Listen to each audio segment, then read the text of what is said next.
Nous devons aider le continent africain. To live with us, the European dream. Good friend of Taiwan.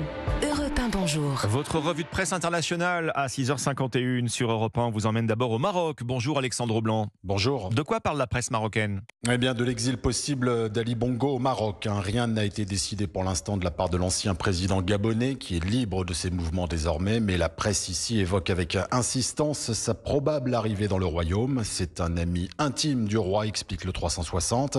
Mohamed VI et Ali Bongo se considèrent comme des frères, rapporte le site d'information. Les deux hommes qui se fréquentent depuis qu'ils sont adolescents, précise de son côté Média 24. L'ancien président avait l'habitude de passer ses vacances au Maroc, raconte également le desk, quand le roi, lui, séjournait parfois des semaines au Gabon. Le magazine Tel Quel qui rappelle que c'est au Maroc, à l'invitation du roi, qu'Ali Bongo était venu passer en 2018 sa convalescence après l'accident cardiovasculaire dont il a été victime. Nous sommes maintenant en Turquie avec vous, Mathilde Warda. La Turquie confrontée elle aussi à l'inflation. Les quotidiens du pays expliquent comment elle va tenter de s'en sortir. Il est question du programme économique à moyen terme annoncé par le président. Ce programme détermine les objectifs économiques, sociaux et environnementaux pour les 3 prochaines années, précise le quotidien Sözcü.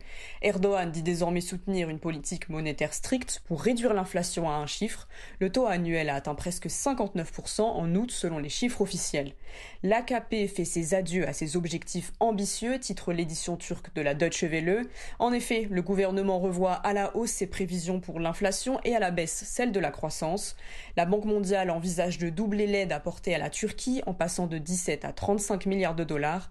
Dans une interview avec Anadolu Ajansi, le directeur de la Banque mondiale s'est dit prêt à soutenir les efforts du gouvernement. Nous sommes enfin au Brésil. Avec vous, Jean-Claude Gérès. De quoi est-il question dans les journaux brésiliens ? De la commémoration hier à Brasilia de la fête de l'indépendance. 9 mois après les actes de vandalisme dans la capitale brésilienne, le site G1 rappelle que les services de renseignement étaient en alerte, craignant des manifestations hostiles de la part de partisans de Jair Bolsonaro. Mais pour le Correio Brasiliense, le défilé civico-militaire, placé cette année sous le slogan « Démocratie, souveraineté, unité », s'est déroulé dans un climat pacifique. Le président Lula a d'ailleurs montré l'exemple, estime Poder 360, en posant pour les photographes avec les différents chefs des corps d'armée, avec lesquels pourtant les relations sont plutôt tendues depuis des mois.